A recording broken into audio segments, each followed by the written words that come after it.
Are you your worst critic and you end up being really hard on yourself and as a result hard on others? I wanted to explore the topic of compassion, self-compassion, but also compassion for the collective, compassion for others, and how it can actually improve not only our own life, but also the whole world and how we approach and how we interact with one another. Welcome to Conscious Matters. I'm Melissa. On this channel, I talk about conscious living through empowerment and holistic wellness, especially mental health.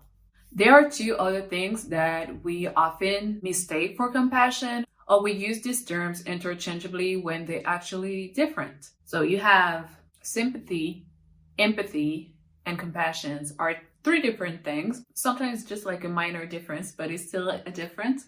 So I just wanted to be clear on these terms. First, sympathy. Sympathy is the feeling of pity we have for someone going through something hard, and we don't necessarily care to get into the nitty-gritty of the situation or understand the situation, but we will still give them a word of encouragement, or we will say something reassuring, like someone is telling us something that they're going through, and we'll be like, "Oh, I feel for you," or "hang in there," or "I cannot even imagine what it must feel like." When empathy is a little bit different. Empathy is when we actually understand the other person's situation because we have been in their shoes at some point in our life.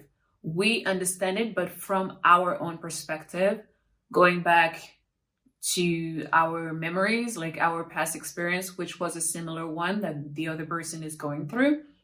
So we do really feel for the other person. Like, we have empathy. We end up make them feel seen and heard because we can relate. Compassion, however, is really understanding, not necessarily because you've been through this situation, but because you're actively listening to the other person. You're being kind and loving, and you try to understand their needs, really understand the unique needs, what they actually feel towards this situation, and how we can help them meet their needs, but selflessly, not expecting anything in return, and not having our ego like, "Yeah, I've been through that. This is how I fixed it, so this is how you have to do it."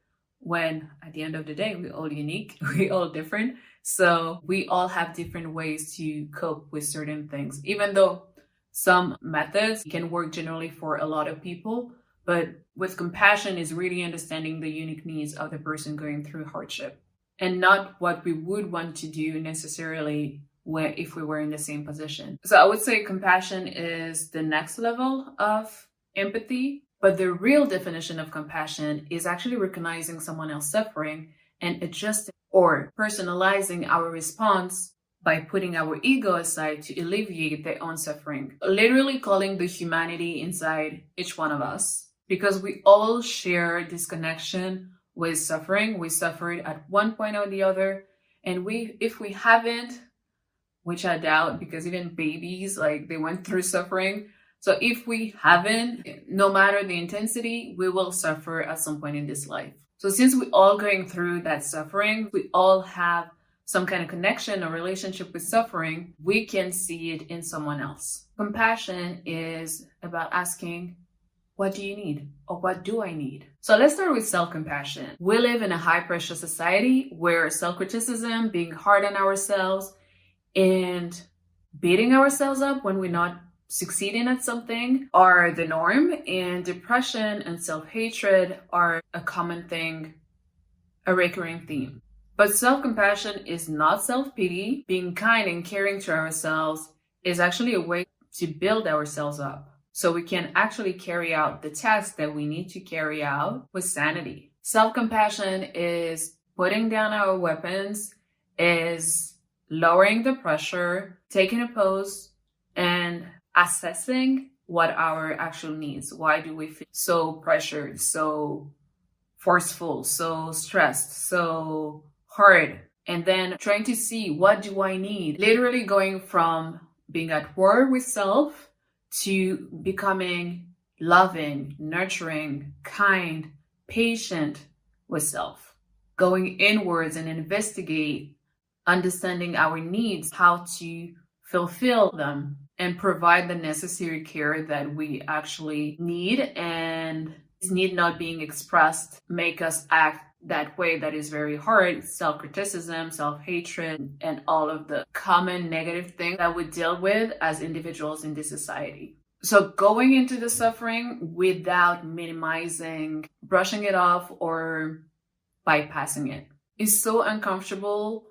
Feeling negative emotions that we tend to brush them off, being like, I'm not going to deal with that, and using another coping mechanism that might not be that healthy, but it's so important to address our wounds and respond to them with tenderness, with kindness, with patience. And that sometimes means that we need to review the way that we live.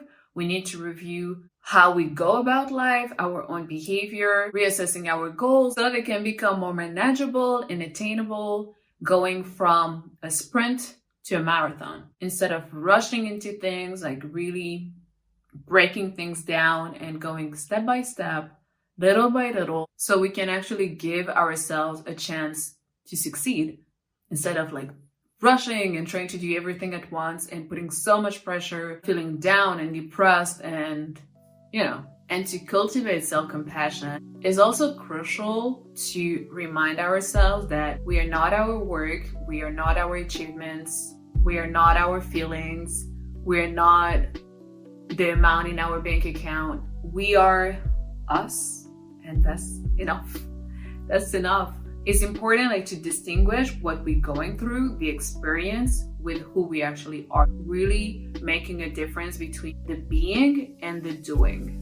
Take a pause when necessary and not feel guilty about it, because I don't know how many times I took breaks, because I'm talking like that, but I used to be a workaholic.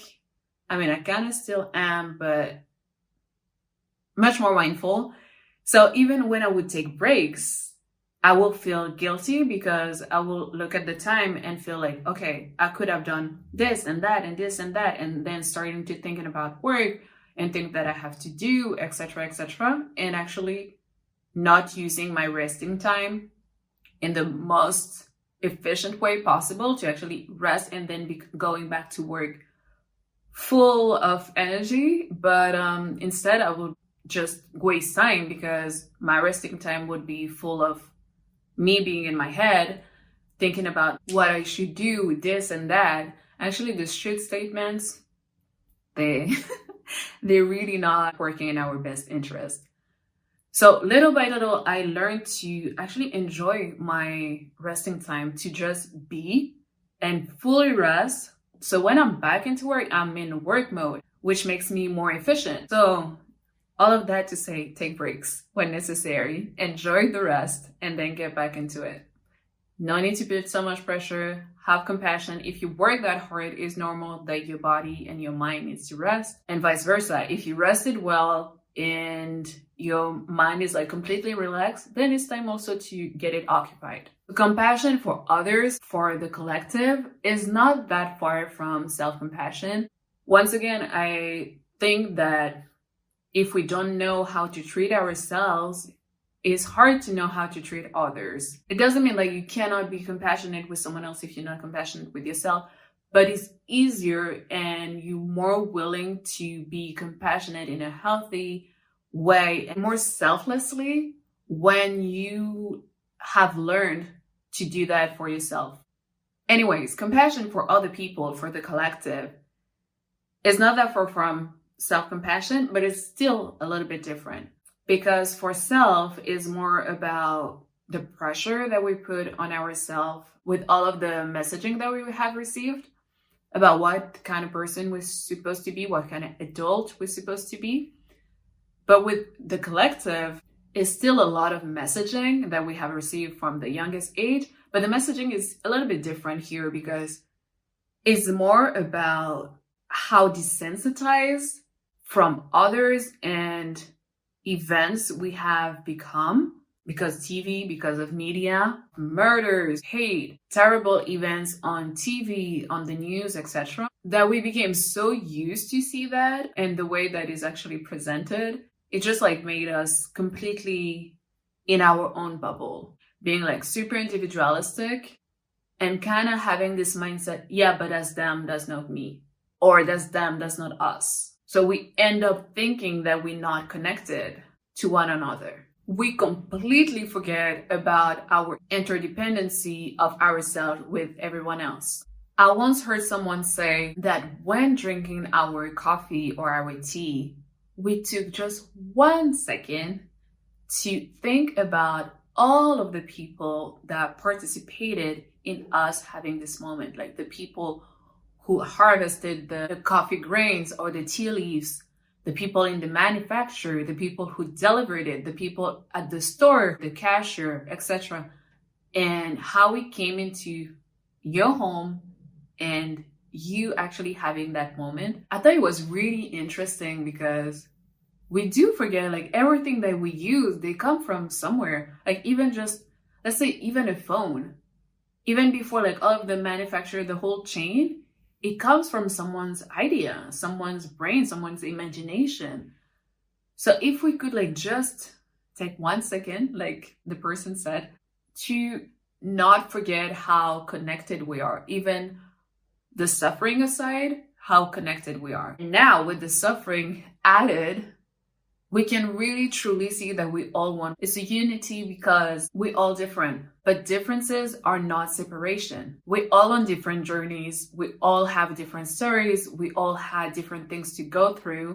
We all have different scars. Yet compassion is understanding that we cannot be the same, and that's okay. We cannot be the same, and we cannot expect someone else to be a certain way or to be exactly like us. But understanding that they're doing the best that they can with what they have right now and who they are at this point in their own growth, in their own journey. Compassion is seeing people not for the role they play in our lives, mother, father, sibling, friend, mentor, colleague, enemy, ally, and so on and so forth, but to see them as humans navigating this world as best as they can. So I guess there's a level of emotional intelligence too, to incorporate in compassion, to try to understand each other, not from our own perspective, but putting everything that we know, our expectations, our assumptions, and listening to others, fully listening, actively listening, and keeping an open mind too, keeping an open mind because something that other people are going through could feel like nothing to us because our level of suffering has been at a greater scale, but it's not a competition about comparing each other's wounds. It's about supporting one another, seeing and hearing one another. It's about making the effort to try to understand one another and meet each other where we are right now and see how we can alleviate and soothe the pain of one another, leaving our own perspective aside. The other thing that can help to develop compassion is exposing ourselves to differences, to different people, different cultures, different languages, different countries, different religions, different beliefs, and go into different spaces. Because which is completely normal, I'm even at fault for that, we tend to go for like-minded people. Staying with people that think like us and act like us to a certain degree really lowers our chances to expand our mind, to learn new things, and to see and experiment that our own truth, our own reality, our own suffering is not the same everywhere. But it doesn't mean that other people's truth, other people's realities, other people's suffering are less than our own. I think the more we expose ourselves to differences, the more we tend to be compassionate because we understand that there is no unique way to function as 7+ billion people in this world, but to actually work together as harmoniously as possible. Loving ourselves and loving others, understanding others and accepting them for who they are, But of course, even though you surround yourself with differences, it's also important to be with people who you still resonate with to a certain extent. I don't feel like I want in my life bigots and people who love to discriminate and hate.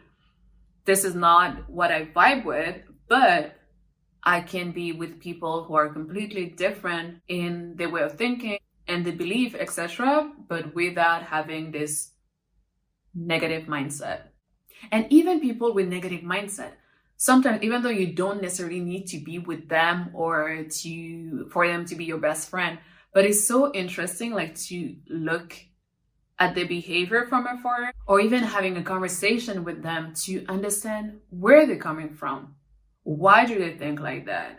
What happened that made them believe that someone who's different is their enemy, or someone who's different is scary? I actually did that once. I mean, I love debates, so so I might be biased with that, but I did that with one person that I had to be in the same space for, I think it was like 3 or 4 hours. And she had beliefs that are completely opposite to mine. Yet it was so interesting talking to her and hearing her views and why she thought like that. And also voice my own views, but to a certain extent, because I wanted her to keep on like pouring out whatever she truly think, instead of feeling like she cannot say something because I believe that way. So I just like let her talk, and that was so interesting. I mean, I was shocked. I was so shocked. But I ended up understanding, because of everything she's been exposed to in the past, she kind of built this one lens, one way of seeing things, despite all of the rest. It was like she decided in her mind to not see everything that will contradict what she's believing in. And that woman was, I don't know, maybe her 50s or something like that. It's not even an age thing, because I'm having great conversation with a 90-year-old woman who's super open-minded and completely the contrary to that woman. Anyways, have conversation with people who are different than you, people who will add to your panorama of perspectives of this world, of this life. But having this conversation with that woman, I mean, for days I was in my head saying how shocked I was. I kept on like hearing what she said. I don't even know how she looked at me with everything that I represent in society, when you look at myself and you have all of these assumptions already just because of the way I look. But she still told me stuff that she was not supposed to tell me. But anyways, first, the initial reaction was, okay, I'll let her talk because I want to learn. I want to debate. This is interesting. But another part of me was like super shocked. Another part was super confused. Like, how can you think like that when you see that, and that is actually showing you the contrary? But at the end of the day, after a little bit of time has passed, I ended up like developing compassion for her, because I could see the suffering and the fear, even though it was not necessarily justified in my eyes. But I could understand where she's coming from and why she thinks like that, and why now she have these kind of beliefs. Yeah, that was interesting. And I ended up feeling for her, because that might be very hard to live like that.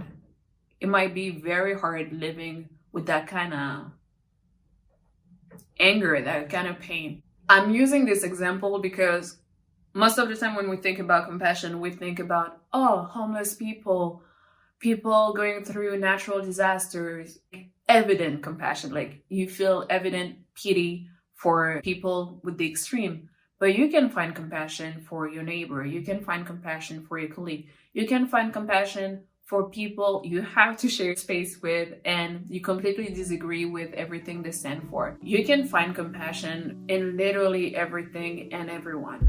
Because at the end of the day, loving ourselves, loving others, understanding and accepting other people for who they are, no matter if we keep them in our lives or not, is also part of healing the world. The more we will feel connected, the more we will accept one another, the more we will use our human compass, our humanity within us to see the world with new eyes, see people with new eyes, and understanding that we all one, we all the same.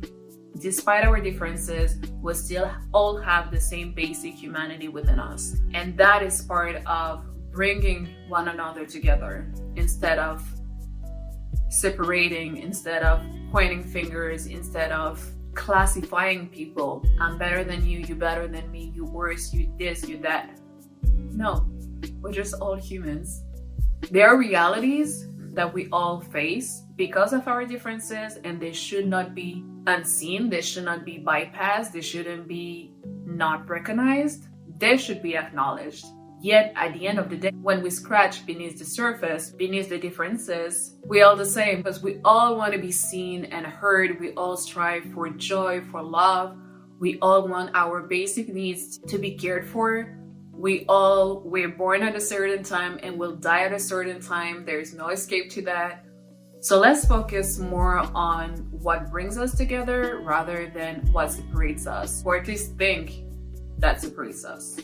So all in all, compassion is in our human nature.